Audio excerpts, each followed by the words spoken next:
দ্বিতীয় মহা বিশ্বযুদ্ধৰ সময়ত ব্ৰিটেইনৰ প্ৰধানমন্ত্ৰী উইনষ্টন চাৰ্চিলে এষাৰ বৰ সাৰুৱা কথা কৈছিল। জীৱনত সফল হ'ব বিচাৰিলে নিজৰ মনৰ ভিতৰত উদ্ভৱ হোৱা প্ৰতিটো চিন্তাক লক্ষ্য কৰিব লাগিব আৰু প্ৰতিটো চিন্তাৰ বাবে নিজে দায়বদ্ধ হ'ব লাগিব। সেইদৰে হিন্দু দৰ্শনতো কোৱা হৈছে, মনক যি জিকিব পাৰে সি জগতক জিনিব পাৰে।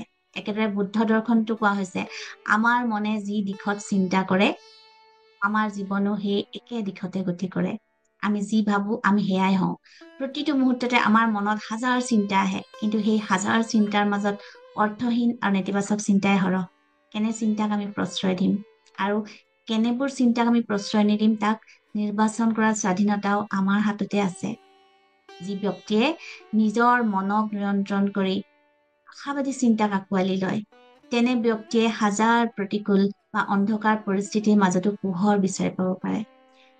2015 চনত নেপালত এক ভয়ংকৰ ভূমিকম্পত প্ৰায় 9,000 লোকৰ মৃত্যু হৈছিল। 20,000ৰো অধিক লোক আহত হৈছিল।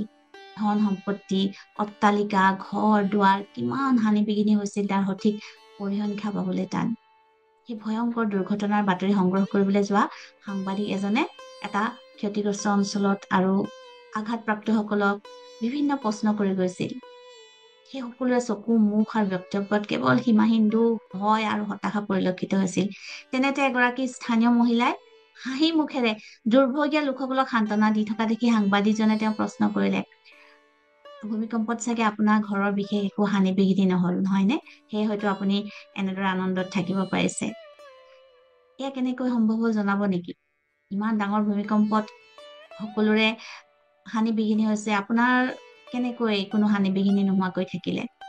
তেতিয়া সাংবাদিকজনৰ প্ৰশ্নৰ উত্তৰ ভূমিকম্পত টচ নচ হোৱা ঘৰ এটা দেখুৱাই মহিলাগৰাকীয়ে ক'লে, এই যে ধ্বংসস্তূপত পৰিণত হোৱা ঘৰটো দেখিছে সেয়া আমাৰে ঘৰ।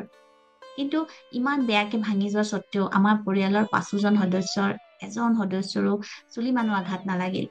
সেয়ে মই বহুত সুখী আৰু কৃতজ্ঞ।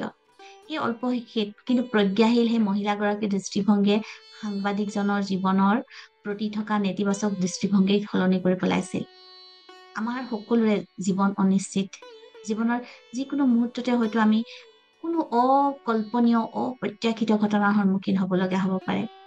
21 শতিকা যেনেকে কৰোণা নামৰ মহামাৰীয়ে পৃথিৱীত চাৰিওফালে সন্ত্ৰাসৰ সৃষ্টি কৰিব বুলি কোনেও কল্পনা কৰা নাছিল।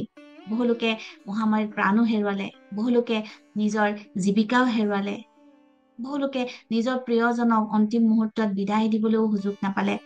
এনে অকল্পনীয় অপ্ৰত্যাশিত সময় বহু যুগৰ পূৰ্বেও আহিছিল, হয়তো ভৱিষ্যতেও আহিব। কিন্তু পৰিস্থিতি পৰিৱৰ্তনৰ লগে লগে আমাৰ মনৰ স্থিতি পৰিৱৰ্তন হ'ব দিলে জীৱনত আমি কেতিয়াও প্ৰকৃত অৰ্থত স্বাধীন হ'ব নোৱাৰিম। আমাৰ মনটোক আমাৰ মতে পৰিচালিত কৰিব পৰা স্বতন্ত্ৰতা আছে, কিন্তু শৰীৰৰ গঠন কেনে হ'ব, পুনৰ জন্ম হলে কোন দেশত কাৰ ঘৰত জন্ম হম, এইবোৰৰ আমাৰ স্বতন্ত্ৰতা নাই। কিন্তু নিজৰ মনটোক কেনেদৰে পৰিচালনা কৰিম সেই কথাটো আমাৰ স্বতন্ত্ৰতা আছে। সেই প্ৰতিটো মুহূৰ্ততে আমি এক কথাত সজাগ হ'ব লাগিব যে আমি আমাৰ মনৰ মালিক হ'ম, মনক আমাৰ মালিক হ'ব নিদিওঁ। আৰু এই সজাগতাৰ বাবে আমি প্ৰতিদিনে ধ্যান বা আন মানসিক অনুশীলন কৰিব লাগে। মনে বিচৰা অথচ জ্ঞান আৰু বুদ্ধিৰে বেয়া বুলি জনা কামো আমি কৰিব নালাগে। মনে কৰিব নিবিচৰা অথচ জ্ঞান আৰু বুদ্ধিৰে ভাল বুলি জনা কাম কৰিব লাগে।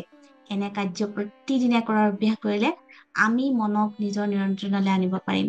আৰু মন নিয়ন্ত্ৰিত হলেহে আমাৰ জীৱন সম্পূৰ্ণ স্বাধীন হ'ব, আৰু স্বাধীন জীৱনে প্ৰকৃত সুখী জীৱন। ধন্যবাদ।